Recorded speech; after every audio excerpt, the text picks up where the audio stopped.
coming at you from our prison island jail cell where all of these ungrateful humans took everything away from us. This is the Cyberspace Chronicles. I am your host, Mike. And I'm Sean. And today we are saying sayonara to Sonic Adventure 2.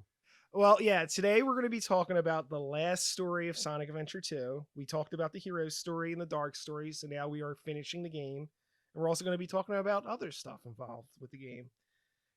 So right away, I want to bring something up that I didn't bring up last time, and I really, really like those little trailers Yes. for the different campaigns when you finish one. Yeah, they're a highlight. Yeah, they're really cool. But all right, so let's go into the last story. Yes.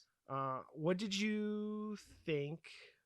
What was your experience with the last story? What'd you think of it, Sean? So I remember as a kid absolutely dreading this part of the game and hating it.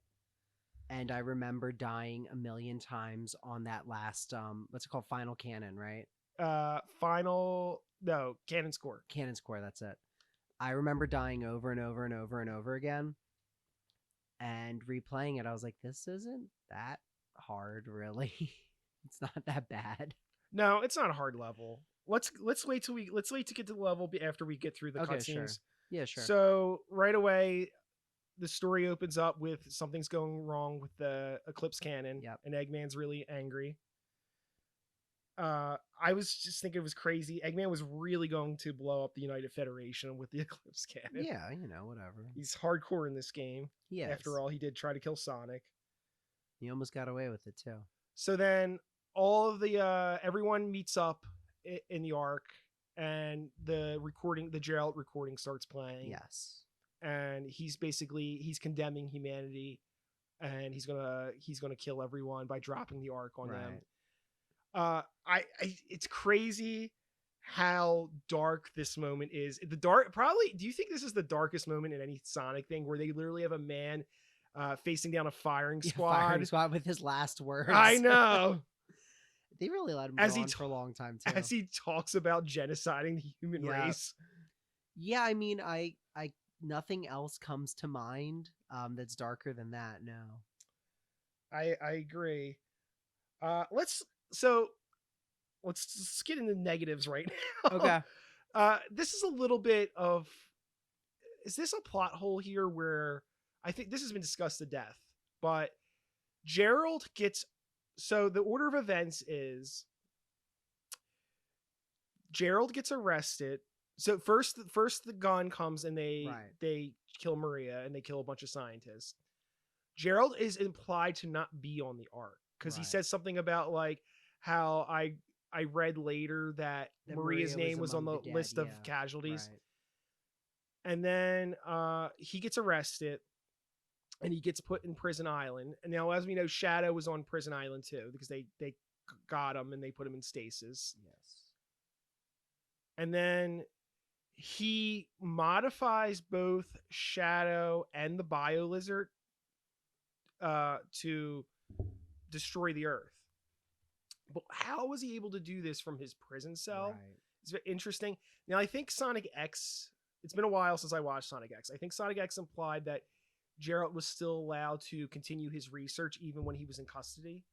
That, you know what? I guess if we think about it, this is sort of like, Gerald's kind of like a World War II scientist, kind of like if you think about it. Right. I guess that maybe was what they were going for, where it's like, you know, he's this crazy scientist, but he's such a genius that we still want him to work for us. They want him to finish their weapon. Right. So I guess he would have had a way to sneak in this extra programming. And obviously this is like, we're speculating. They don't expect you to think too much about this. I don't have a problem with that. My issue is, how did he get to the Bio-Lizard? Because the Bio-Lizard was contained on the Ark. Right. So the gun would have literally had to take him back to the Ark that was infested with their robots and artificial chaos, and take him to the Cannon's core and have him work on the Bio-Lizard, who was basically, it was like a violent creature. It was contained, but unless there was some, use like, they have Wi-Fi in the Ark, right? I mean, maybe he worked on it remotely. Yeah, I don't know. But then the other issue I had was that Gerald basically told them what he was going to do, and they didn't really heed his warning. Yeah. They were just like, yeah, let him work on his things that could potentially kill us one day. I guess that just speaks to the hubris of the government. Yeah. Yeah. I don't know. It's a little flimsy. And if we ever play the game, which we will one day, because we're gonna play everything. When we play the game Sonic Battle, they add an extra layer to it where there was another project, Emerald, and Gerald also wanted to. He was like noble. He was presented as being noble in that game. Same with Shadow the Hedgehog, and he wanted to like save humanity. So it's the order of events gets a little like when did he want to give hope to humanity, but at some point he wanted to destroy humanity. Right. But I guess we'll get into that when we get into future games. Yeah. It just seems odd to me. I do feel like that when you think about the plot of Sonic Adventure 2, the more you think about it, the less it makes sense. Probably. And when you don't think about it, you're just like, this is really cool. It is really cool. Yeah. And I don't think there's anything wrong with them making the game the way, like, I think the story in this game is fine. I don't think they need to really change anything. Yeah. It's fun. It's exciting. It's got some big highlights in it. Exactly. It's not always like amazingly written, but it serves its purpose and it's fun. It gets the job done. Exactly. Yeah. So I was interested. Like, I'm kind of with Sonic. What did Eggman mean when he said he should have done this a long time ago if he had the chance? Surely he didn't mean like destroy the world. Maybe he meant like disable Gerald's doomsday program. That was kind of confusing. So you see Eggman in the Dark storyline, like, I did it, everything's going my way, I killed Sonic, this is great. Yeah. Now I'm gonna do what? Shoot the Eclipse Cannon? Well, the exact wording is like Eggman says, I should have done this a long time ago, and Sonic's like, do what? And then like he cuts. They never resolve that. Never resolve that. Maybe it was that. Did you play this in Japanese? Last story. Yeah, I did. Was that kind of the same? It was similar. So I did. That good point to bring up. The mixing at the end of those cutscenes, it gets weird. A lot of characters are talking over each other. It is the same in Japanese. Okay. So it's just awkward and confusing in general. Right. And I think the implication once they hear Gerald's message, I think Eggman's horrified. Right. He's like, I didn't know he was like this far gone. Well, we get to that cutscene in the very end of the game during the credits where he was like, did he really mean to destroy us? Right. You can tell he's obviously like, he's a little disturbed about what his grandfather and his idol was going to do. And I do feel like this is one of those situations where we come back to, obviously, and again, I keep saying this, I think Eggman is really the main character of Sonic Adventure 2. In a lot of ways. And I definitely get the feeling that if they only had the 3 playable characters like they planned, it would have made a little bit more sense. But I feel like they had to shoehorn everybody into this plot and didn't give Eggman enough time to really turn around and be like, okay, I'm gonna help you guys now. We're gonna get more into the 3 playable characters later on when we get into the behind the scenes stuff, because I got some interesting facts about that. I did like the line where Sonic says, I don't know what he says in the Japanese, but he's like, just letting Knuckles pilot the shuttle on the way over here is more dangerous than you could ever be. Yeah. Honestly, kind of a cool line. Good like Ryan Drummond delivers that very well. He's kind of got a sense of anger, but also cockiness in his voice. Gerald claims that Gunn stormed the Ark to keep the prototype from falling into the wrong hands, which was interesting. Who did Gunn fear getting their hands on the Bio-Lizard? The Black Arms, possibly? Right. I mean, this is before the Black Arms existed, yeah. Yeah, they came up with that. Rival governments. Yeah, maybe other governments. I don't know, criminals. But again, it's in space, so it's not easy to get to. It was the Chow. The Chow. They are famously in space. Chow in space. It all comes together. Right. The one place that's uncorrupted by capitalism. It's funny how Eggman is going to stop the world from shattering the pieces because of his grandfather. But then he also shatters the world anyway in Sonic Unleashed.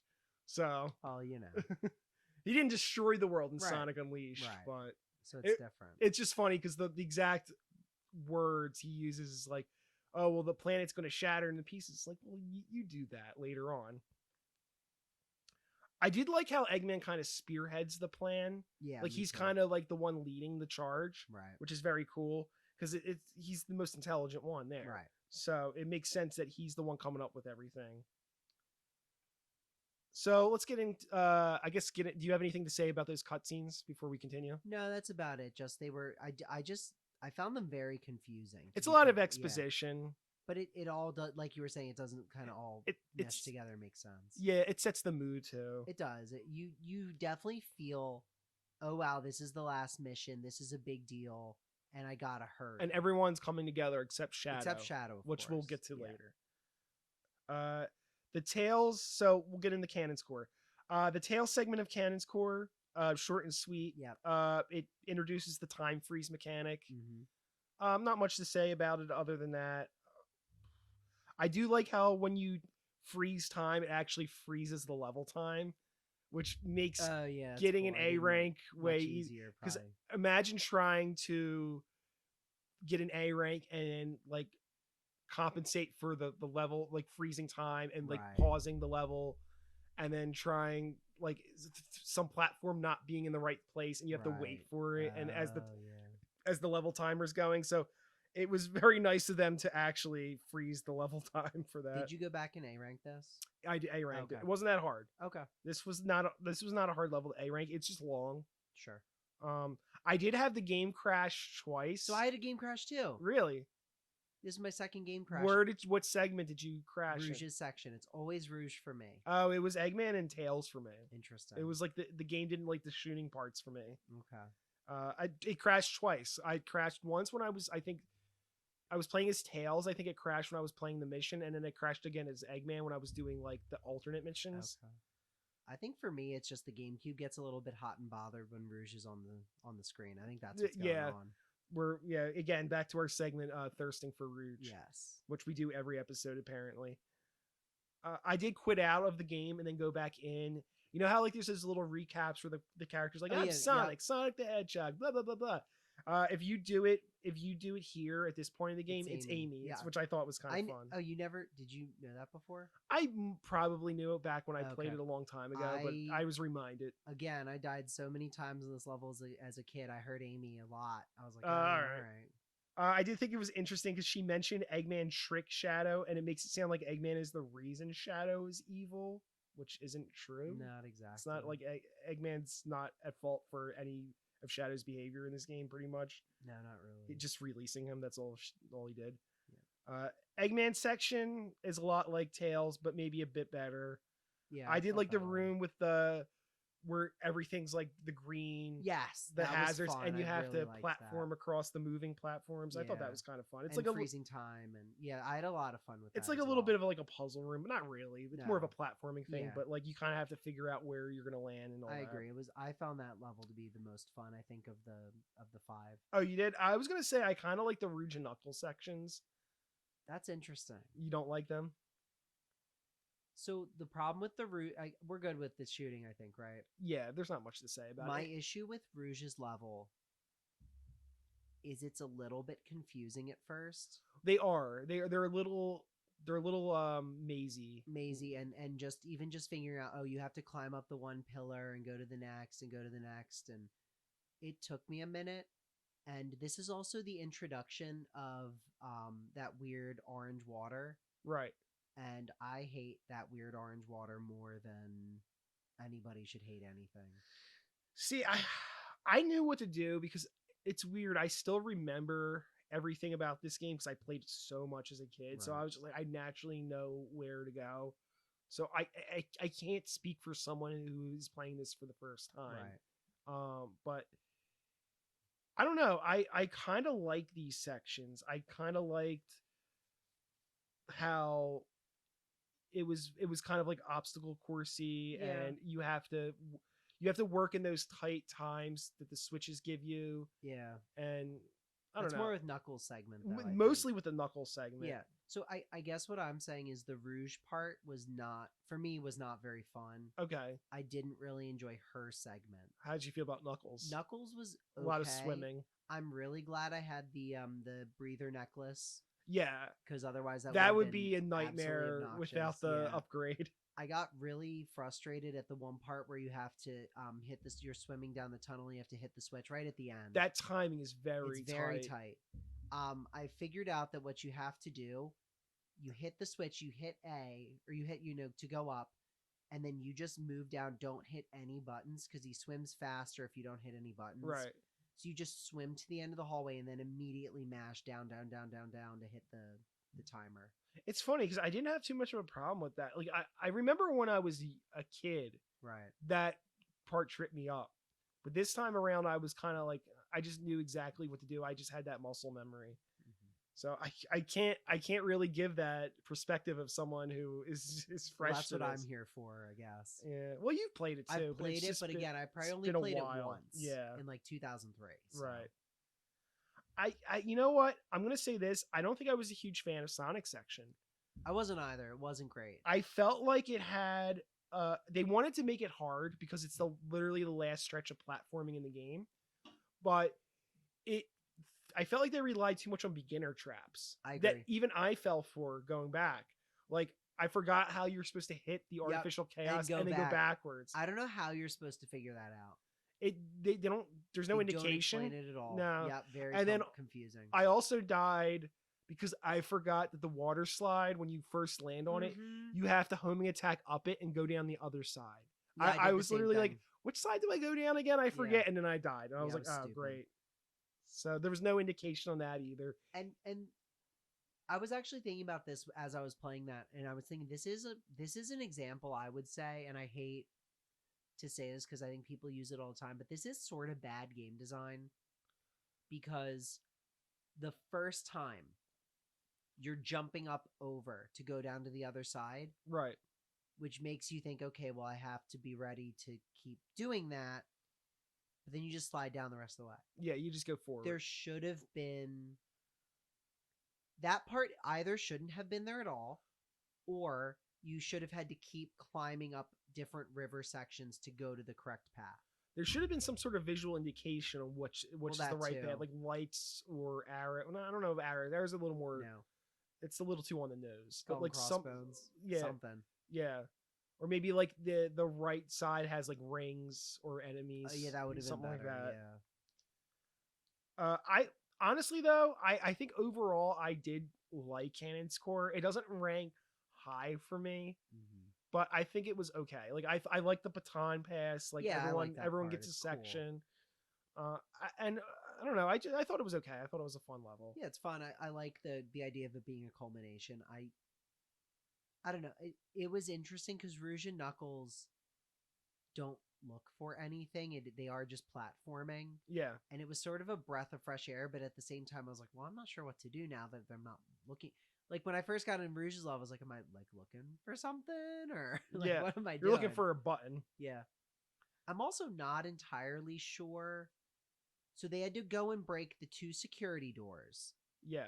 And then once they break the security doors, they had to hit the 2 switches that open up the way so that, that was what they were doing, right? They broke 2 doors and pushed 2 buttons so Sonic could get into the core. That's right? What I always thought. Like that they were just opening up the path for Sonic. Okay. I don't know. It kind of, well, it's funny because in the cutscene, they're showing the map and there's this like target reticule. How do you say that word? I think it's reticle. Whatever. It just goes back and forth across the screen. Yeah. I'm like, that's not a path. You're just moving across the screen. Right. I don't know what they were trying to convey there. No, I don't understand it either. I just got the impression they were opening doors for each other. Okay. I don't know. Yeah, I don't know if that's supposed to be the idea. Well, it's so last thing on this. With Tails' level, you're breaking the door. Eggman goes and starts from where you broke down the door. You go up and you do his level. But in his level's a mirror of Tails. Right. You kind of do the opposite. He goes up. So Tails went down and Eggman went up. And then he broke another door. And then Rouge hits the button and you're like, all right, cool. And then Knuckles spends half of his level going back through Rouge's level that he was already just in to hit the next. It's very convoluted. It doesn't really make any sense when you think about it. Don't think about it. Yeah. Don't think too hard about it. Don't think. Yeah. Just play. Don't think. Just Sonic. Yes. I do want to. Okay, so I want to bring this up before when we talk about Shadow and Amy. Okay. I said last time that I had a theory that Maria's voice sounds very strange and ghostly because it's supposed to be the program memories. Right. But then when we see the real memories, her voice still sounds like that. So I was wrong. Yeah, it's just the way Shadow remembers it. I did listen. Again, the Japanese, it does the way that the actress who does that voice speaks. It's incredibly soft. Right. And it's incredibly, they wanted her to sound like basically like a saint. I think what they were probably trying to do in the English was to match that, but I was trying to think about it. I was like, yeah, in English that would sound kind of like ghostly and weird, whereas in Japanese it doesn't. She sounds like she's just the most innocent, like pure human being on Earth, basically. I think they were probably trying to match. It was like a translation thing. No, I mean like not a translation, but like a dubbing thing. A dubbing thing. Yeah, that's what I meant to say. I think they were trying to sound like her. I thought it was funny though that like Shadow gets injected and he still remembers the stuff she's saying after he gets injected. Yeah, it reminds me of the quote from Dragon Ball Z Abridged with Vegeta where he's like, how did you know the parts you weren't there for? Yeah. But anyway, we have everyone's favorite character, Chris Thorndike, show up to tell Shadow to be good. Right. You know, everyone loves that. Everyone loves when Chris gets involved and becomes friends with Sonic and tells everyone what to do. And sad thing is, we're actually gonna have to talk about that at some point. We're gonna, some point maybe soon. We'll see. We'll see when we get into Sonic X. But no, it's Amy. It's Amy. Chris hasn't stole her role yet, and she comes in and she tells Sonic to make tells Shadow to make people happy and do the right thing. And he's just like, and then all of his memories come back to him. He remembers. So I guess Amy's the reincarnation of Maria is what I got out of that. Well, like we talked about last time, Shadow has a soft spot for girls, I guess. Any girl at all. Just, you know, whichever. He's a big old simp. He is. But I was just like, Amy's like, oh yeah, well, people are generally good. I'm like, no, Amy, people suck. This is 2024. Just look around. I think Gerald's right. I think we should I'm all for drop a flaming arc on Earth 2024 campaign. Gerald did nothing wrong. We all deserve a flaming space station to land on us. I did think his turn is a little quick.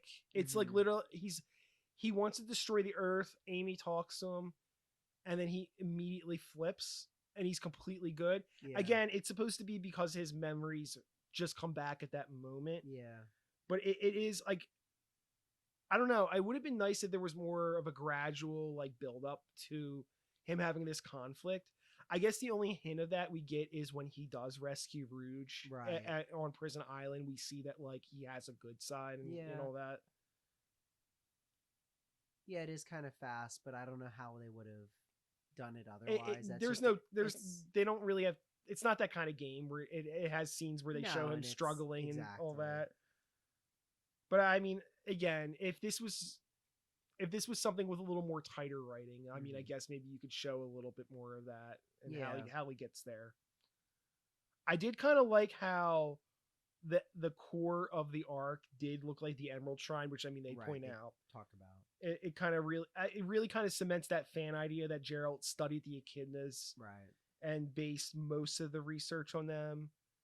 It kind of connects this game more to the last game, Sonic Adventure 1. It kind of makes it feel like a sequel in a way. And do remind me, I do have another connection that we'll talk about when we get to the end of the game. Well, we're getting there fast because there's not much game left. Oh, I've got a lot to talk about. I did say it's cool seeing Sonic and Knuckles partner up again, and just for a couple cutscenes. And it's kind of like maybe another indicator with that them along with Eggman were originally the three main characters. Yeah. Anyway, the Bio-Lizard fight. What'd you think of the Bio-Lizard fight? Not a fan? So I have a confession to make. I didn't beat the bio lizard this time. How'd you get past it? I didn't. I watched the cutscenes on YouTube. Oh man, I could not beat the bio lizard. I guess I'm taking this conversation then. No, I got very close multiple times. I hate this fight. It's garbage. How'd you struggle so much? I don't know. I really don't know. Number one, that orange water, that fast-moving orange water. If you fall into that orange water, say goodbye to your life because you're dead. You get swept down river and you're done. Stupid. I don't know why it's there.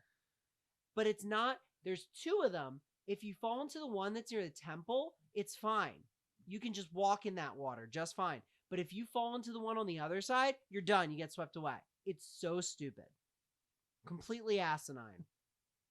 There's barely a warning before, too. The one before the temple has a giant, like, brown section. It's like, hey, this is the end of the walkway. And then on the other side, there's nothing. And you fall right in and you're done. And that's the end of your life. I'm not joking either. The camera sucks. It's way too close to shadows, so you can't see anything. That's the whole game. The camera sucks. It sucks really bad in this fight. Here's the other thing. So you beat phase 1. Phase 1 is fine. You go, you do the grind wheel, you go up his body, cool. That's not too bad. Dodging the energy ball is fine. The second phase, all those bubbles shoot out.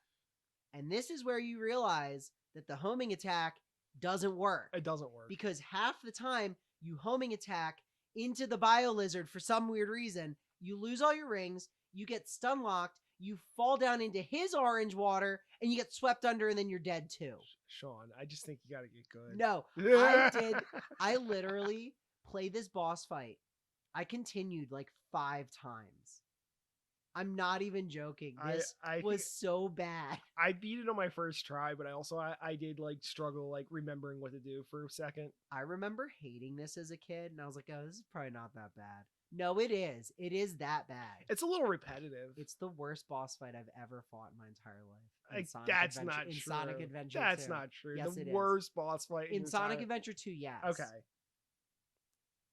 I liked it. I absolutely hated it. I didn't beat it. I'm still mad about it. I do agree with you that the homing attack's a little wonky with when you're hitting the pink eggs.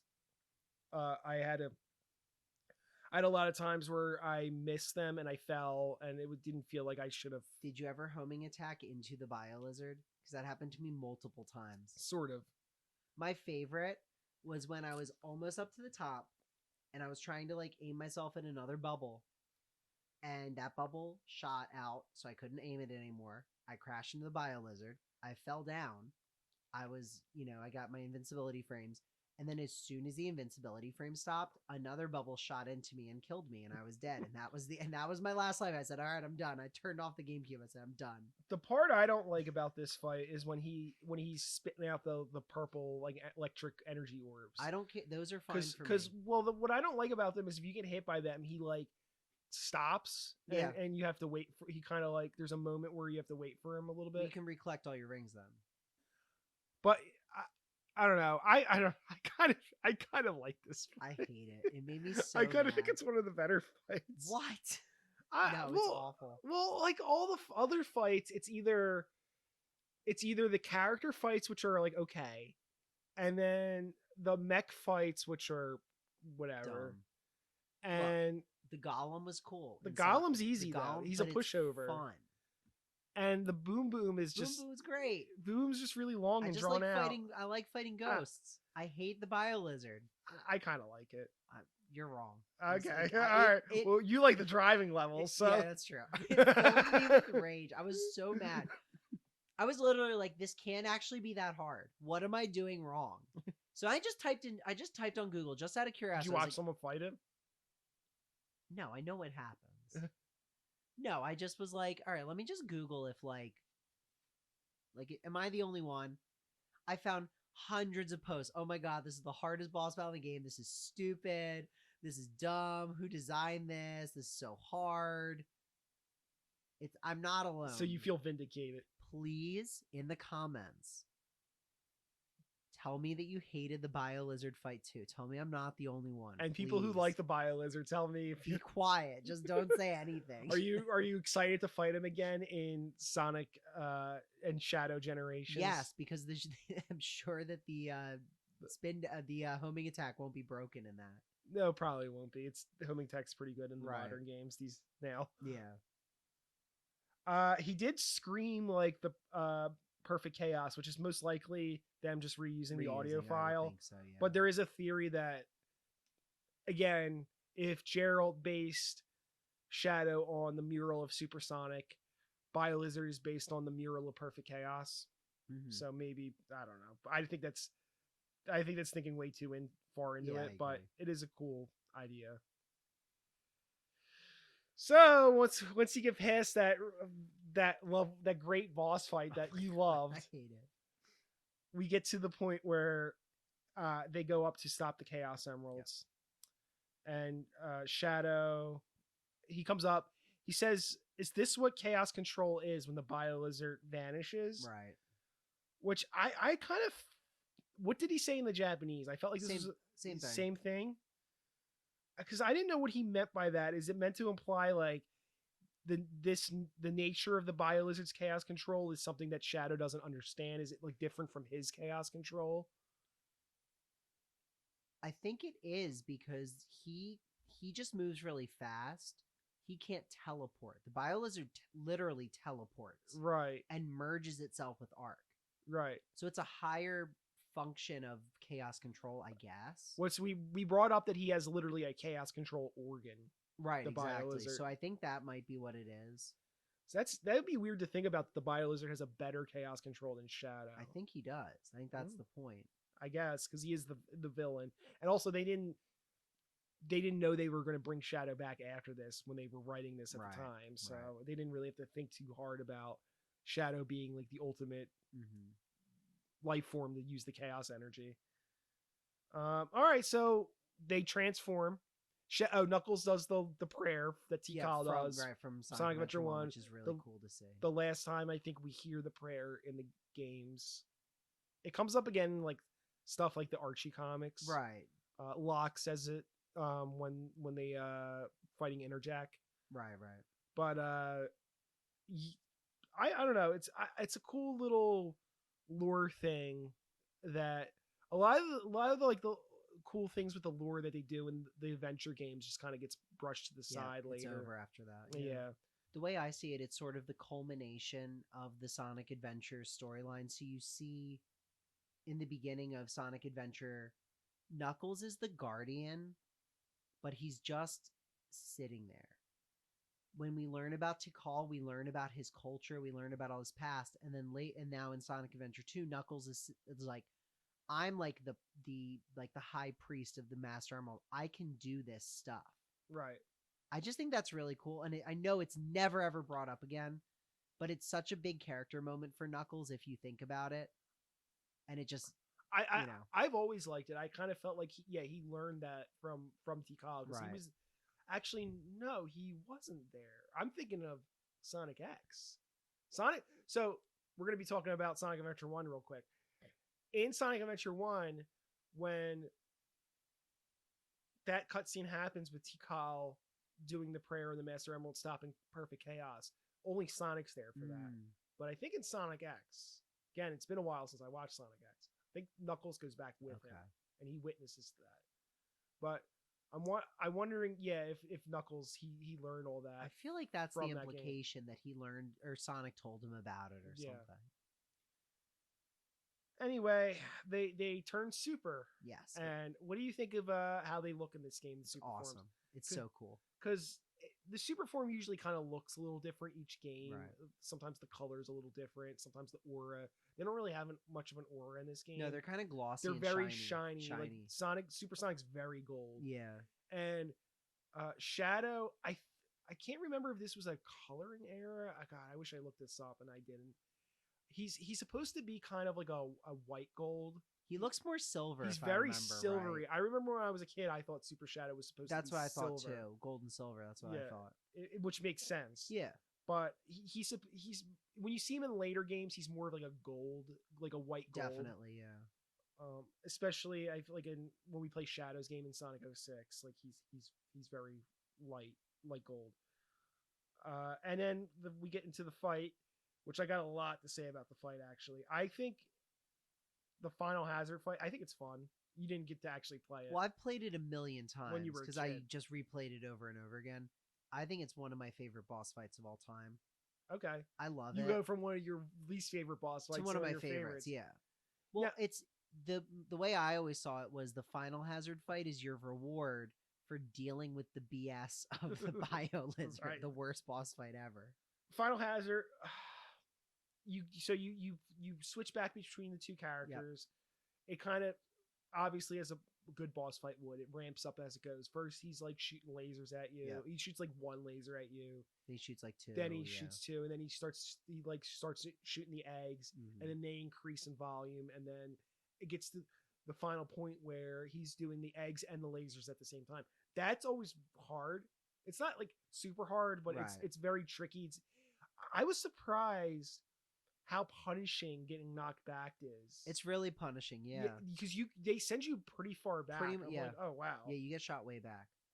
I did kind of like how in this supersonic fight you don't actively have to collect rings because the other character's doing it off screen. Right, they go doing off screen, yeah. That's kind of the idea. I think that was an interesting approach, and it kind of it kind of nice simplifies the boss fight, because usually in supersonic boss fights you're doing two things. I'm collecting rings and I'm also trying to fight the guy. But in this you just have to worry about fighting the guy, and you have to do it quickly. Also, if you take more than 5 minutes to defeat the Final Hazard, you game over. Because I did know that. There's no timer on the screen, but they say like you have 4 minutes or whatever. Yeah, and that's already a minute in. So it's I think it's about 5 minutes. Yeah. So because the arc will collide with the Earth after I did know that. Question. I wonder how the other characters are talking to Sonic and Shadow in the fight. Do they have like little earpieces? Yeah, they have little earpieces. I guess they, because they're talking to each other throughout the final. It sounds like it's like crackling. It's like shh. Yeah, like you can hear. It sounds like walkie-talkie. I guess it's just it's supposed to be implied, because they never have a scene where to like put your earpieces in. Like, you know, they never do that. Wait, you didn't see that part? Yeah, right. Well, I mean, even when I think about it throughout the game, they're talking over radio to each other all the time. So I guess it's just supposed to be implied. Eggman refers to the Final Hazard's disgusting boils as chloroplasts, which are which are a real thing. Right. According to Wikipedia, they're a membrane-bound organelles known as plastid that conducts photosynthesis. Yeah, they're mostly plant in plant and algae cells. So BioLizard is part plant, apparently. I guess BioLizard's a plant, confirmed. I mean, I makes sense that Gerald would probably combine a bunch of different things to make the BioLizard, or try to make the ultimate life form. Yeah. Sonic and Shadow, they have different victory quotes depending on who beats the Final Hazard. Sonic will say, "Did you really think you had a chance?"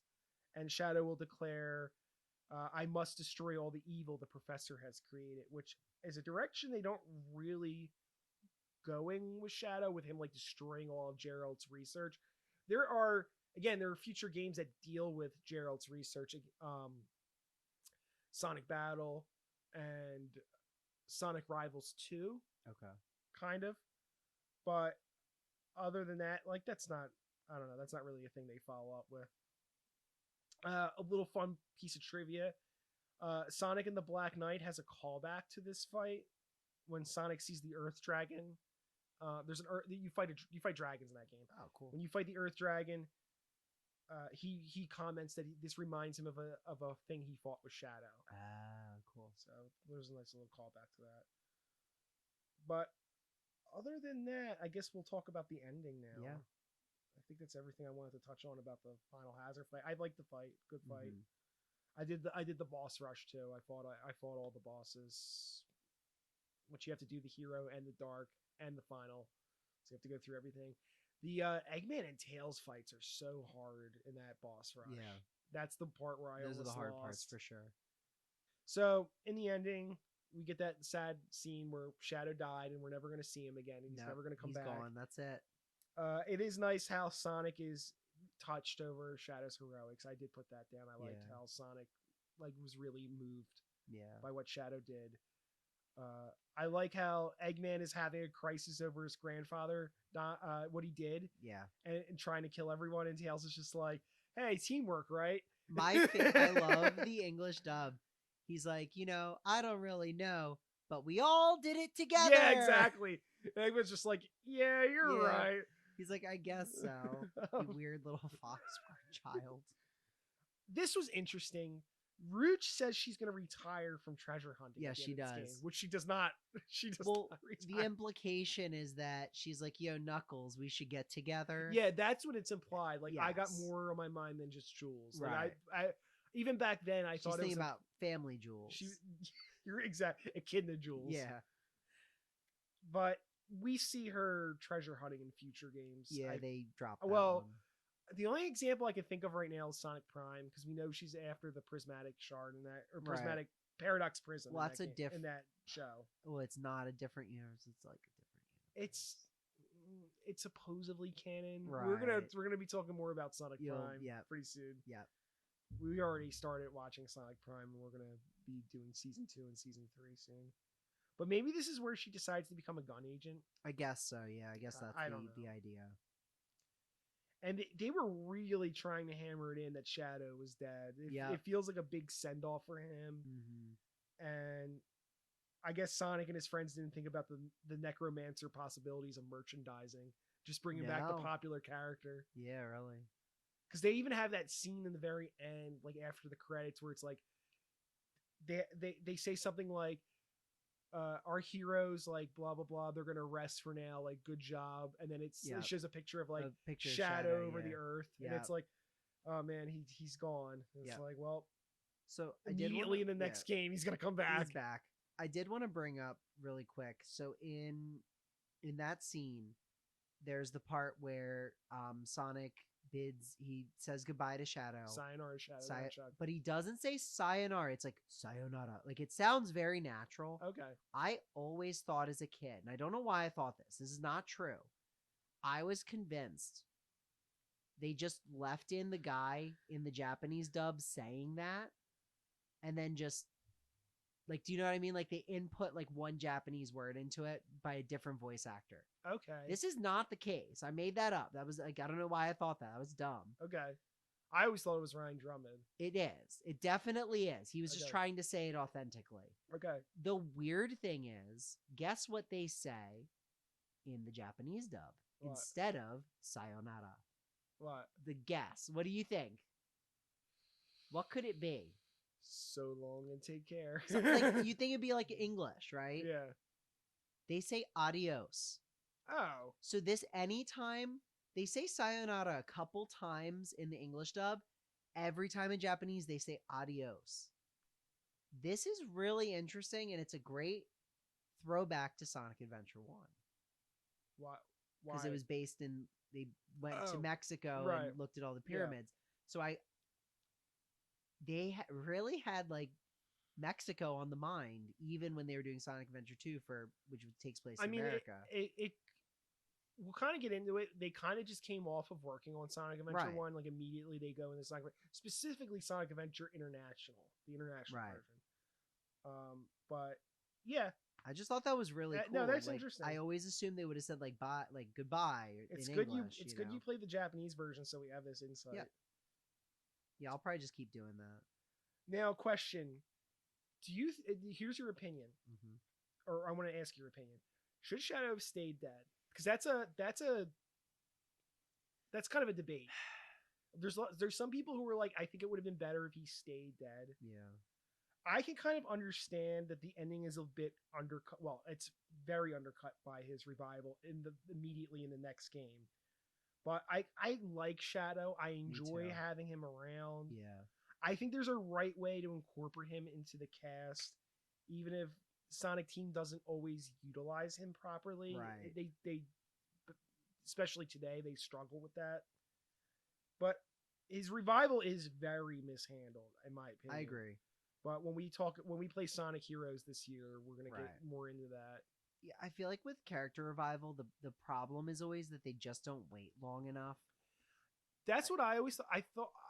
I remember when I was younger, I got this opinion from someone else. Someone said it would have been cool if he did come back, but he didn't come back right away. Right. Because it would just been nice if his memory kind of lingered for a little bit, and then it would have been a bigger deal of when he was revived. Right.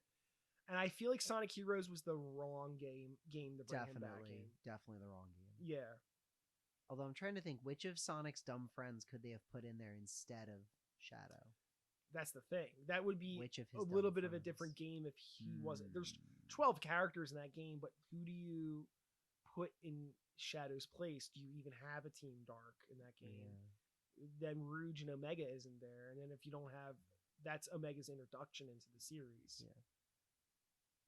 Which of Sonic's dumb friends? Could have brought back Mighty or something. Oh, you know who would have been cool in there? What? Fang. Oh yeah, that would have been cool. They could, because they brought the Chaotix back in that game, so right? It would have been an Fang opportunity back. to bring like someone like Fang back. Yeah, I can see that. That would have worked. Or they could have brought back everyone's favorite Sonic character, Honey. Honey the cat. Honey the cat. Would Honey work with Rouge? Yeah. I guess she's a blank slate of a character. Yeah, so we you don't can do know. whatever you want with she's her. She's a evil something or other. I don't know. Oh, in the Archie comics, she's a fashion designer. Right, that's right. Well, she's based on Candy from Virtua Fighter, right? Yeah, I think so. Yeah, that's right. So I don't know if they would like take her personality and put it on Honey. Yeah, it would have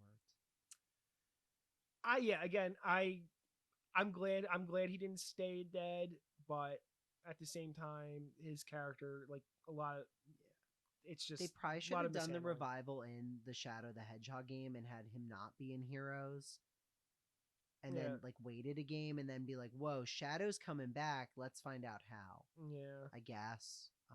But it's whatever. It's over 20 years ago now, and yeah, I will say, I know for a fact. I talked to if I haven't said it before, I'm a teacher. That's my job. So I talk to children. That's like part of my job.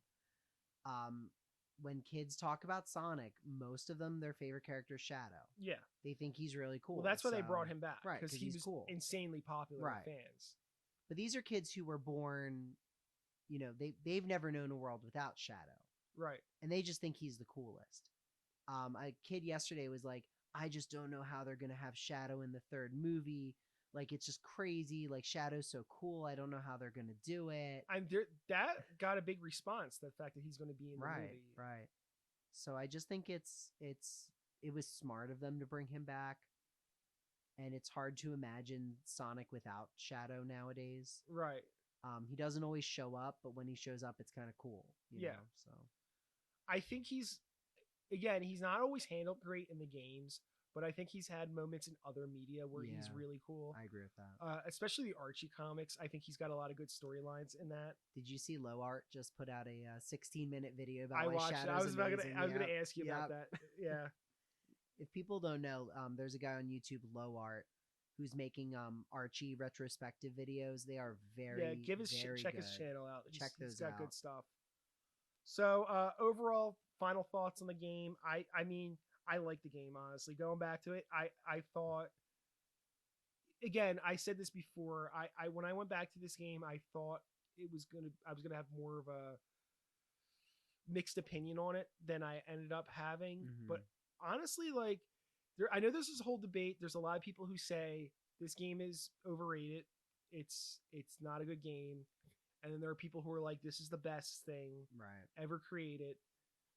It's the best Sonic game. Yeah. I kind of fall in the middle. I like it. I fall on the middle, leaning more on the side. I like it. Overall, I think this is a fun game. And again, I like it even outside of the Chow. This is not like, oh, I like it because of the Chow. No, I didn't even play the Chow this time. Yeah, I didn't either. I played like a little bit of them. But I mostly just did the missions, and I enjoyed it. Like, I think this is a fine Sonic game. I think it's one of the better 3D Sonic games. And it's overall, it's ambitious. Yeah. And it's got some good ideas and some good levels in it. I like it as well. I think if they could remaster it I would think what I would love is if they did Sonic Adventure 1 and 2 remastered. And I think these games, I think Adventure 1 and 2 need a remaster or a remake. Give us full free control of the camera, and I will like the game a lot more. I the camera needs an definitely update. feel like I'm fighting the camera half the time. Yeah, that's true. And that's frustrating. Especially in some levels, it's worse than others. And I feel, yeah, I mean, I feel like we're the old guys here, but if anyone else is like, well, you know, back in the day, no, the camera was also bad back then. Yeah. It was never good. It was a bad camera the whole time. I've been fighting this camera for 20 years. Right. And this is kind of in the early 3D, not very early, but it is pretty early in the 3D game days where it was early enough. People didn't know how to do a 3D camera, but right. yeah, no, it was always, I agree, it was always kind of bad. But I mean, I'm interested to see how it stacks up to the other 3D Sonic games as we play them. I think maybe after we play enough 3D Sonic games, we should probably do a ranking of all them. That would kind of be fun. Yeah, my plan for that is obviously we just played Sonic Adventure 2. We have to go back and play Adventure 1 at some point. Well, at some point, but my goal, I have not played any of these other games that we're planning to play this year for the Year of Shadow. I'm going to decide at the end, out of Heroes, Shadow, and 06, which one is the true Sonic Adventure 3? That's my plan. Well, we have to play Sonic Unleashed for that too, because that's the Japanese name for that is Sonic World Adventure. Oh no! Okay, well, I think that's the Japanese name. It's World Adventure. So I played the boss rush, as I said. I noticed this was interesting. Tails is the only character who doesn't fight any other bosses besides his rival, which is Eggman. Oh, interesting. And Shadow and Rouge have fights with characters other than their rivals, but they're just kind of different versions of Sonic's first boss fight, the Bigfoot. Right. So I think this kind of goes into the idea that Sonic, Eggman, and Knuckles were the original 3 characters. Oh, yeah. So I did watch the 2000 E3 trailer, and that kind of starts with the intro music from Sonic Adventure 1, and it contains footage of only Sonic, Knuckles, and Eggman. Mm-hmm. It even shows Sonic in Skyrail, which is Shadow's level. And Shadow is teased throughout the trailer, and there's these like phrases that come up. It says like yin yang, truth lie, original fake, hero dark, world conquest, revenge, justice evil, light shadow, creation destruction, future past, top secret weapon, and ultimate weapon. And these are obviously like phrases that are there to hint at Shadow's existence. And like at the end of the trailer, they even show Shadow, and he's like he's in his final design. But it's obvious that they're only emphasizing the 3 characters they thought were going to be playable. Shadow, I guess, was just going to be an NPC. Yeah, he was going to be like a villain. Sense. But there's also other phrases I want to bring up. Chaos Cosmos probably refers to the Chaos Emeralds and Chaos Control in the Ark. Chaos Emerald and Master Emerald are phrases, and that's obvious what they mean. High Speed Escape, that's probably referring to Sonic's run from the law. Right. World Conquest, which refers to Eggman's role in the story. Showdown, probably referring to the rival dynamic with the characters. And then, yeah, Shadow appears at the end of the teaser with his final design. This shows that even if he wasn't going to be playable, he was going to be a driving force in the conflict of the story. And also another fun fact of the trailer is that Sonic has his regular shoes. He doesn't have the soap shoes yet because the deal didn't happen. Right, that makes sense. So getting into kind of the characters of Shadow and Rouge, they're created by Takashi Iizuka, Yuji Yukawa, character designer Kazuyuki Hoshino, and writer Shiro Makawa. I hope I'm saying that right. Those are pretty good. Makawa, he's basically, I guess we can look at him as being their main creator, because he even basically said like, I made these characters. They're like my children. And kind is he the one who was talking about how like Shadow like spoke to him, like he didn't write Shadow, like Shadow's voice was in his head and he just copied it down. I think that's exactly he's like the OG Shadow fanboy. He said on a Sonic channel, back on Sonic channel, he said the idea for Shadow was to make a character as cool as Sonic, and he imagined Shadow as being delicate and pure. Is what the words he used to describe him, which is kind of true in a way. Yeah, I can kind of see that. He even though he's a very grim character, he is a very innocent character. He's earnest. Yeah, he's earnest. That's a good way to put it. He's freshly born. You know what I mean? Yeah. So he has that pure... also being older than everybody else. He's older than everyone else, but his time living is significantly shorter. Oh, he's like the last Airbender. He's like the Avatar. Yeah, he's Aang. Oh my goodness, I figured it out. Izuku came up with the idea of using a dark headshot counterpart to Sonic. He decided he would look similar to Sonic, so he could be his shadow. So that's obvious. And then we have the name Taros, which was Shadow's development name. It's derived from the... Now, you can maybe help me with this. Okay. It's derived from the Japanese word terasu, which means to compare or reflection of. Okay, I just don't know that verb. No, compare with or reflection of. Okay. Or to shine on. Oh, terasu. Got it. Yeah, terasu. Yeah, okay, yep, sure. Thank you for that. Yep. Shadow's main files in the game are named after his beta names. It's Taros. Taros, okay. So I brought up last episode that I heard somewhere that Shadow was supposedly one of Rouge's development names. And I was like, I don't know where I got that from, and I'm gonna have to look it up. I did research it because I wanted to clarify that. I got this from... There's a YouTuber. His name is Fantastic Sam. He talks about Sonic. He has a video about this where he talks about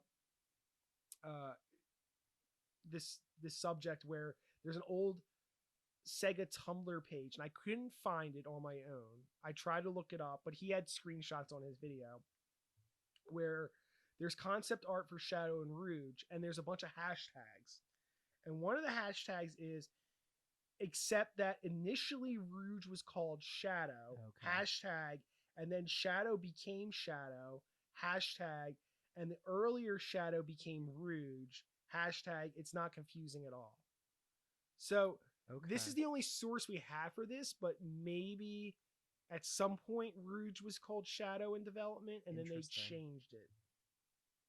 But this is all just based on a screenshot of a Tumblr page that doesn't exist anymore. It might exist, but I couldn't find it. It's the official Sega Tumblr. Oh, it's not a fan made Tumblr. It was the official Sega Tumblr. Interesting. Okay. So possibly Rouge was called Shadow at some point. I don't know.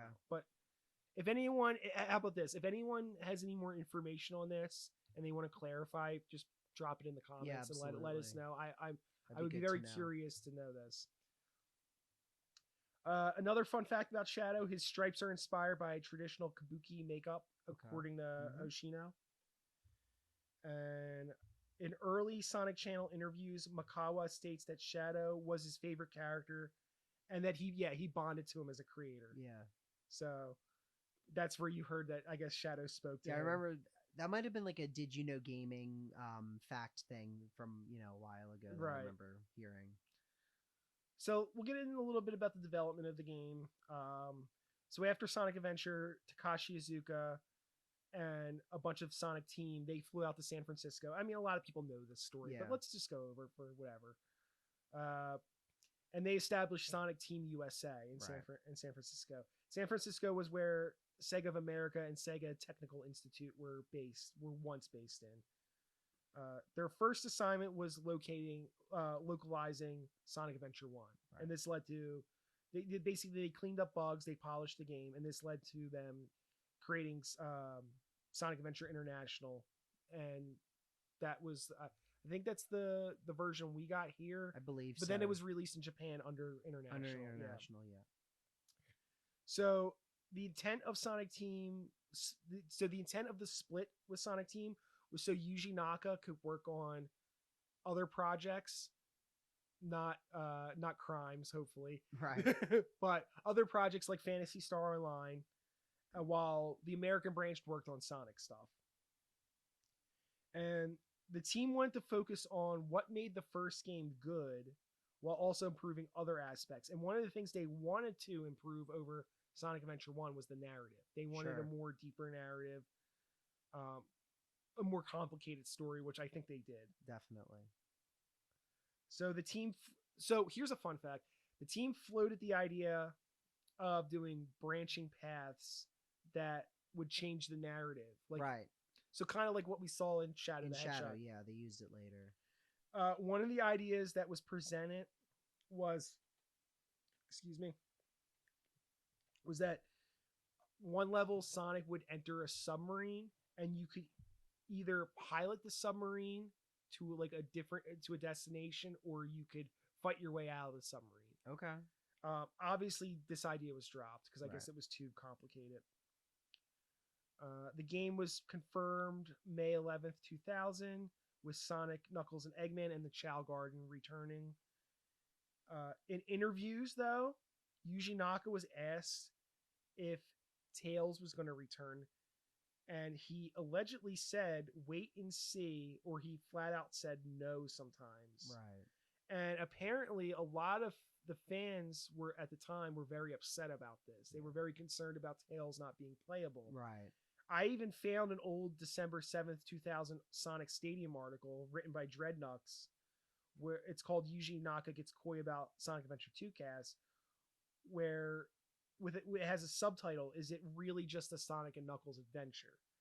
So I kind of feel like that speaks to the idea that people were a little bit in panic if Tails was going to be in this at all or not. I'm about to out myself. You don't like the I'm Tails? not the biggest Tails fan. I don't know why this was a big deal for people. There's a lot of people who love Tails. And I don't know what's wrong with them. It's funny that was published. I have a lot of friends who like Tails. Our mutual friend Tails is his favorite. That explains it all. Tails is his favorite character. I was about to say, it's funny. It was published December 7th. That's my sister's birthday, and the only Sonic character she likes is Tails. Yeah. So I don't know. The guy who Devin Mack, who plays Sonic in Sonic Prime, his favorite character is Tails. A lot of people have a lot of issues. I guess that's all I'm going to say What's about wrong that. with Tails? There's nothing wrong with him, but he's not my favorite. He's not my favorite either, but I like him. He's fine. He sucks. All right. I'm anti-Tails for the rest of this podcast. I see. You're gonna get us some negative comments. Good. People are gonna bring them on. People are gonna be very upset with you. Oh, I can fly. I have 2 tails. Oh, people made fun of me, and now I like Sonic. Oh. You're just like the bullies. You're just like my the bullies. My goal is to be the bully in Sonic Prime and Sonic Origins. Yes, that's me. Yeah. So in the UK official Dreamcast magazine, Naka straight up said that Tails is not in the game, and he wouldn't. Oh, not in the game at all. He's at one point he said he wasn't going to be. Oh, that's different. That I'm okay with, or that's different than him not being playable. Yeah, and Sonic Retro also claims that a lot of fans were worried about Tails. You know what? Back in the day, I guess Sonic only had like 3 dumb friends. You're jerks. He only had 3 dumb friends. Now he has 1 million, and there's so many better characters. Can you believe Tails. This guy just hating on our Fox boy? I'd rather play as Big the Cat. I mean, everyone wants to be Big the Cat all the time. But I'm being unironic right now. I'm being serious. On September 22nd, 2000, during the Sonic Team Fall Festival at SonicTeam.com, it was revealed that Sonic's grinding ability was revealed, and that Eggman was going to be playable. Shadow's existence was hinted at. But on June 4th, 2001, in an interview with IGN, Iizuka stated that he wanted Sonic Adventure 2 to have a more American feel, with settings based on America. Obviously, San Francisco is the big one, is the basis for all the Central City levels, I guess we're going to call it. And we Central talked City. about that a lot in episode 1. Yeah. So there's a lot of concept art. It was drawn by Hiroshi Nishiyama, the field art director of the game. He showed a lot of his art from his personal sketchbook on Sega's official YouTube channel in 2019 when he rejoined Sega after a period of absence. If you guys want to look up the concept art, there you can go look at it on the Sonic Wiki or Sonic Retro. So let's kind of get into what some of these inspirations for the levels. We talked about how Radical Highway and Mission Street are based on the Golden Gate Bridge. Right. Route 101 is named after the real life Route 101, which is a highway that runs down along the coast of California. Route 280 is likewise named after the real Interstate 280 that runs from San Jose to San Francisco. Right. You told me how Prison Island is based on Alcatraz, which is obvious in hindsight. I don't know why I didn't think about that. Alcatraz also has its own maximum security vault, kind of like Security Hall. Okay. Metal Harbor and Weapons Bed. We don't really have a concrete what they're based on, but they could be based on the naval shipyards. I would think so. In San Francisco. Yeah, that's got to be areas like Hunters Point, which hasn't been active since the 70s, but the structures would still be there. So maybe the staff would see them as they were driving by. Right. Also, Long Beach Naval Shipyard, which closed in September 30th, 1997. Okay. So the team could have saw that when it was still operational. Right. It's possible. According to IGN interviews with Izuka, the canyon levels like Pumpkin Hill and Sky Rail were based on Yosemite National Park. I think I mentioned that. Yeah, I think you might have. And Aquatic Mine is kind of inspired by the gold mines that you would find in that area. Green Forest and White Jungle are based on the Redwood Forest and the Sequoia Forest. And obviously the odd one out is the Pyramid area, which is obviously based on Egypt's Great Pyramids of Giza. Or Great Pyramid of Giza. I thought it was based on the one in Vegas. Yeah, exactly. You know what? Maybe. If there was a casino level, that would have made more sense. Pyramid Casino. This is one of the few. I feel like this is one of the few Sonic games that doesn't have a casino level. Yeah, it doesn't have a casino level. Yeah. They were too busy getting stuff done. Yeah. Yeah, that's notably one of the few areas not based on America. Most locations in the game are based on places they had like little trips they went on. So maybe they went to Egypt, but we don't have any. Or they went to Vegas. Which is more likely. Yeah, maybe they just went to Vegas. Like, pyramids are cool. Nevada's a desert. Yeah. You played the hero story in English, right? Yes, I did, yeah. So there's a translation error in the English version where Tails calls the Ark the first Bernoulli spherical space colony. Right. It's supposed to be the first Bernal spherical space colony. Because it's actually a real concept. Real scientific a real term. Colony, an idea for a space colony proposed by John Bernal in 1929. Makawa spent so remember how I criticized the Faker cutscene where they I didn't criticize. I don't think it's a bad cutscene. I like the cutscene, but I just think the wording could flow a little bit better. Apparently, Makawa spent a lot of time thinking about that cutscene. And Sonic and Shadow's confrontation in the forest, and that's where he says he found Shadow's character. Like, that's where he figured Shadow out. Also, fun fact: he feels like Shadow's personal pronoun was Boku, which is popular for women, but many on the team disagreed with him. He felt like Boku suited Shadow as a subtle and pure character. And it's a pronoun that's meant to designate a servant or a boy, right? So realistically speaking, nowadays, it's a little bit more, it comes off as sounding generally like maybe more educated, maybe more humble. But what you get a lot of the times is you'll get, especially in anime, you'll get villain characters who use it, who are very well spoken, who seem like they're in control of the situation. They'll use the Boku pronoun. Which I think that suits Shadow. It suits Shadow very especially well. In this game.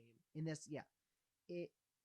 It's meanwhile Sonic has a much more like rough manner of speaking. Right. He uses ore, which is more kind of like uncouth, I suppose. But that's who Sonic is. Yeah. Shadow's whole thing is he's the ultimate life form. He has standards that he lives up to, and Sonic just goes with the flow. He's like, whatever, I'm just here to chill. So it's, and I'm trying to think, in the early 2000s it was starting to become more popular to do that. Like, I'm thinking Actually, Pegasus from Yu-Gi-Oh did not use Boku. I'm trying to think who did. Merrick from Yu-Gi-Oh did. A lot of my references are Yu-Gi-Oh based. I hope people know what I'm talking about. Trying to remember a lot of other villains who would do that. But it's like it was a thing, and it's a huge thing now. Okay. So the problem when you get into the Japanese pronouns is people will look up all this history and stuff, and it's not necessarily like accurate to the 90s or the 2000s. Okay. At this point, but it's changed. It's changed, or like maybe in the beginning people spoke that way, but now it's like it's evolved. The woman thing is not. I think what they mean more is it's less like overtly masculine. Right. Women don't use ore. That's only for men. Whereas a woman could use boku, it's fine. It's more like, again, like being a little bit more refined, maybe, Well, I appreciate you clarifying that for sure, because I don't, better than I do. So let's talk more about Makawa. He was learning how to draw while he was scripting this game, and he drew the storyboards by himself, which I just thought it was interesting. So a demo for the game called Sonic Adventure 2 The Trial was bundled with Phantasy Star Online, which only included City Escape as being playable. The demo is only in Japanese with English subtitles, and this is a version you can play where Sonic is wearing his original shoes. Oh, okay. I was looking up pictures of Sonic with his regular shoes in this game. It's so weird looking to see him with regular shoes in this game specifically. Yeah. I'm so used to the soap shoes. This is funny. Shadow's and Rouge's names, they were keeping Shadow and Rouge under tight lock and key. Like they didn't want the information was being very drip fed about them. No one knew their names, but they were leaked by a toy company, Rosaris, when they sent out a press release announcing their third wave of the Sonic Adventure figure line. And this included new characters from Sonic Adventure 2. Right. The figures were never released, though, as Rosaris went out of business shortly after. That's so funny. They screwed over Sonic Team, and then they went out of business. Classic. I tried to look up information about the soap shoe deal, but it didn't seem like there was a lot of information. It just seemed like it was generally like, you want to do a licensing deal, put our product in your game and, we'll give you money. Yeah. I just looked up information about soap shoes. They were founded and operated in California in 1996. The shoes debuted in 1997 as a new kind of extreme sport. Mm-hmm. The brand tie-in was obviously done very late into the game's development, considering all the pre-release footage with Sonic in his regular shoes. The brand deal was only for one game, but obviously grinding became a staple for the Sonic characters ever since, and still does it to this day. Yeah. Rouge debuted as a playable character in April of 2001 as part of a big media push, which also confirmed Tails would be present and playable finally, but he would be in the mech. And then Sonic Adventure 2 was released on June 23rd, 2001 to line up with the series' 10th anniversary. This was the 10th anniversary game. Right, that's right. And there was a Sonic Adventure 2 birthday pack, which is a limited edition version of the game that included special packaging and contained a music CD, history book, and a gold coin that featured Sonic. Nice. And then my last little bit of trivia is Sonic Adventure 2 Battle was believed to be developed in 6 months. It was announced at Nintendo Space World 2001 on August 24th, 2001. Yeah. So that would be one of the first Sonic games released on a Nintendo platform. Yeah, I think it was the first one. Was it? I thought Sonic Advance 1 beat it. Oh, you're right. I was just thinking on the GameCube. No, I think you're right. Okay, so it was released on August 24th. When was Sonic Advance release? December 20th. So I know, so it was. Yeah, so you're right. It was the first game to be released on a non-Sega console. Yeah. And I just remember as a kid being so confused. I was like, all right, Sonic Adventure 2, where's Sonic Adventure 1? That's another thing. Came out later. A lot of people who were born in the last 20 years probably don't feel like that's weird. that like Sonic was on. That Nintendo. It was a he huge was on deal. multi-platform and he was on Yeah. Nintendo. But for us who grew up in the 90s where Sega and Nintendo were intense Bitter rivals, rivals. getting a Sonic game for Nintendo was weird at the time. It was very strange. Very surreal. It felt like the end of an era. It definitely and was. It was. But it was I mean, it's been consistently a good move for them because Sonic has historically sold very well on Nintendo consoles. Yeah. To the point where there was that deal between Sega and Nintendo for where they had to put 3 Sonic games out on the Wii U or something, and it was like Sonic Boom, Sonic Lost World, and something else. Right. I forget. Was it one of the story games? Maybe that was before, that was but they were that. exclusive to Nintendo console. Yeah, they were. Yeah. So that brings us to where we are now. Yeah. And we'll be getting into Sonic Heroes as our next game. But I think before we wrap up, we wanted to discuss our level tier list. That's fine. Yeah, let's do that. So this is my version of the level tier list. I still don't know how I feel about this order. So I'm going to post this. I guess we'll post this in the description so people can read. I have 6 sections. The first section is the Ultimate Life Form. I put City Escape as the best level because I think when it's said and done, I think this was my favorite level in the game. It's the first level. I think I agree with that. Final Rush is also in the Ultimate Life Form section. I put it as number 2. There were parts of this. I like this level a lot. There are parts of this level that I had to deduct points off of because the camera does not behave the way I want it to. Mm-hmm. I literally died a few times because Sonic flew off the side and the camera wouldn't let me look down to see where I was landing. So that's my negatives with Final Rush.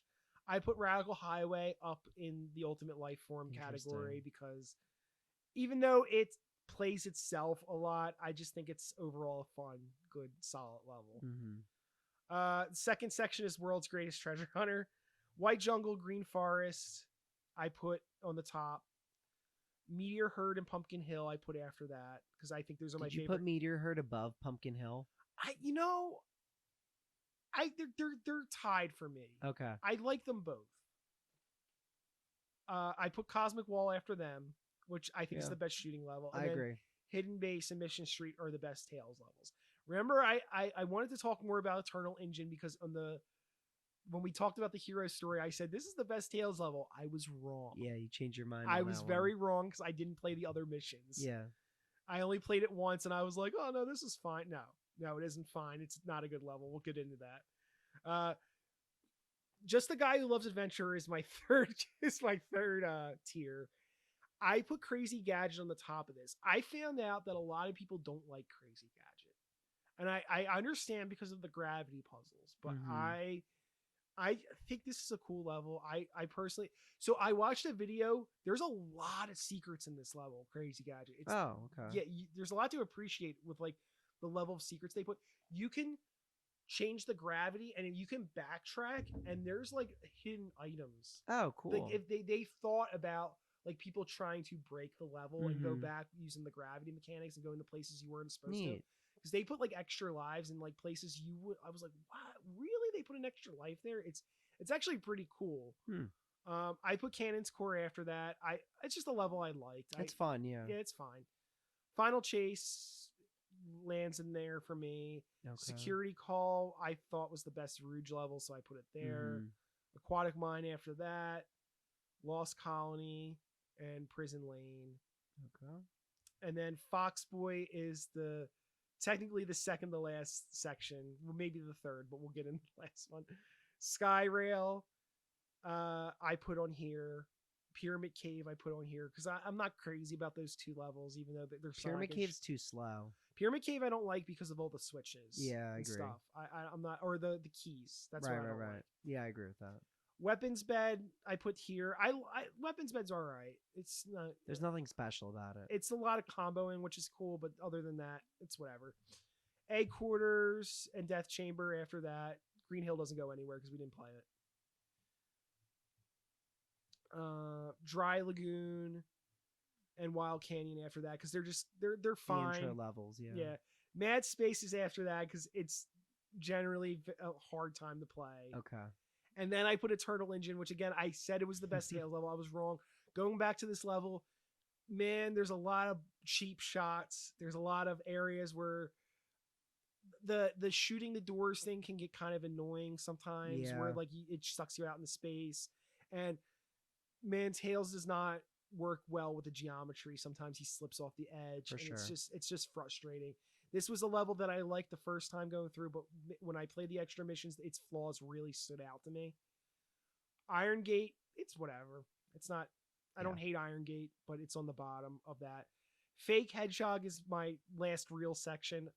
Again, I know I'm the crazy person here. I'm not crazy about Metal Harbor. I put it in that's here. insane to me. I like that level a lot. I know you like it, and I'm not crazy about Sand Ocean either. Again, this level was better when you go back with the booster, right? But it's still. Yeah, see, I like Sand Ocean too. It still hurt me in the soul a little bit. And then the last section is Sean is wrong and he should feel bad. And Route 101 and Route 280 is in that. So I agree with most of your tier list, but I think we should take the bottom tier and just put it on the top. Yeah. And rename it to the Big the Cat tier. The Big the Cat Supreme. Yeah, Big the Cat, the true ultimate life form. The ultimate fisherman. Yeah. So what would you personally move? You would move Sand Ocean and Metal Harbor up? I think I would definitely move both of those up to probably at least like World's Greatest Treasure Hunter. I would not put them that high. I don't know. Let's let Sean do his tier list. If you want to move, I mean, I'm not going to do like every single. You don't have to do every single one, but if you want to move things around. So for ahead. me, like, I don't like Final Rush as much. I like Final Chase better than I like Final Rush. Okay.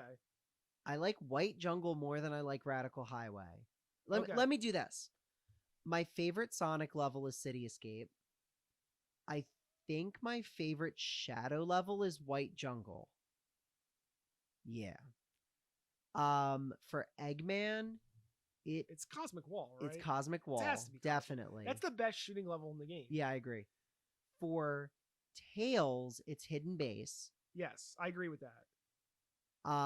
For Knuckles, it's a tie between Pumpkin Hill and Aquatic Mine. I like both of those equally. Okay, that's interesting. I really like the music. I like the Aquatic Mine music. I do love the Aquatic Mine music. We didn't really get into the character theme songs in this game. No, talking about them. Yeah. But I mean, I'm not the best person to talk about music. Right. I'm not either. So for Rouge, I think I liked Egg Quarters the best.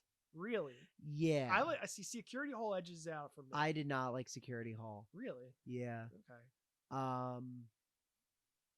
But yeah, I mean, it's interesting. I feel like we have very different opinions. You didn't put any shooting levels in the top tier. Not in the Ultimate Life Form Yeah, tier. I would have put. I only put Sonic and Shadow levels in the top tier. Which, I mean, I know that's the thing. Well, the Sonic and Shadow levels are the best levels. The good ones, everyone else sucked. I disagree with that. I think there's some merit to the treasure hunting and the shooting levels, but generally speaking, the Sonic and Shadow levels are a little more fun. I agree with that for the most part. I'm not a huge. I don't really like what's it called? The canyon level, Rail Canyon. No, that's not what it's called. A Skyrail. Skyrail. I don't really like. That's the. That's I think it's the weakest. The weakest one. Yeah. And then for Sonic, I like all the other ones. Okay, I don't like the Pyramid Cave that much. Right. Yeah, I don't know. I basically mostly agree with this. I think I would put Metal Harbor higher. I think that level's fun. But yeah, I mean, I think other than that, it looks pretty good to me. Do you want to do you want me to adjust this and then I'll post it with the video later on? Or if you want to, sure. Yeah, whatever you want to do. All right. I guess that's all we got to say about Sonic Adventure 2. It was overall really fun to like revisit this. I think I'm glad to go back and replay it. Yeah. Finally, after all this time. Yeah, and again, it's this was sort of the idea here is that we're gonna do like kind of the year of Shadow. So we're looking at games that feature Shadow. So we started here with the idea that obviously he debuts here, and it was cool to go back and see. Okay, this is where it all began. you see a really cool new character show up, and it's cool to look back now 20 years later and be like, yeah, this guy's been around for longer than Sonic was around when that game came out. Yeah. And it's hard to imagine, Sonic without Shadow anymore. I had that thought literally, I think yesterday or the day before. I was like, classic Sonic was only around for 7 years before modern Sonic, for Green Eyes showed up, whatever you want to call Adventure Dreamcast era Sonic. Yeah. Yeah. So, like, he's been in his modern design for way longer than the classic design was a thing, was on his own. Right, exactly. So, yeah, and Shadow's he's been around since 2001. So. Yeah. It's just wild. Where'd the time go? And, it is the year of Shadow, but in a lot of ways, we're also looking at Rouge. But there's just a lot less Rouge stuff than there is Shadow. Yeah, she's not as popular. No. Hopefully she'll be in the movie. We'll have to see. We'll see. We just know Shadow's there, but maybe we'll get Amy and or Rouge. Yeah. But I think next time after this, what's probably going to get posted is our Sonic Prime discussion. Yeah, I think that's right. Which we already started. We already did our recording for the first season. Yep. We're going to personally be looking at the second season after this recording. And then I think after that, we don't know what we're going to do immediately after that. We might do some other stuff. But if we don't, and we go into the next thing, whatever the next thing is, it's probably going to be Sonic Heroes. Yeah, our next game will be Sonic Heroes, definitely. So if you checked us out, I know we're new at this. If you checked us out and you enjoy our discussions, please like, comment, subscribe. Well, I wasn't gonna ring do the that. bell. What do they say? Smash that like button as hard as you can. Do all the YouTube things. But I was just gonna say, look out for us and smash that like button, like that smash button. Yeah. That'd be fun. Yeah, like that smash button. Yeah, do all that stuff. And just stop by and check us out if you're into listening to guys talk about Sonic. And we're going to go through all the Sonic stuff, and we're going to go through all the Shadow stuff specifically this year. Yes. All right. Until next time, I guess we'll see you guys later. Bye. Later. That's enough. Stop it. It's going to blow up. No! Maybe you hit the stop button. Oh, you ungrateful humans.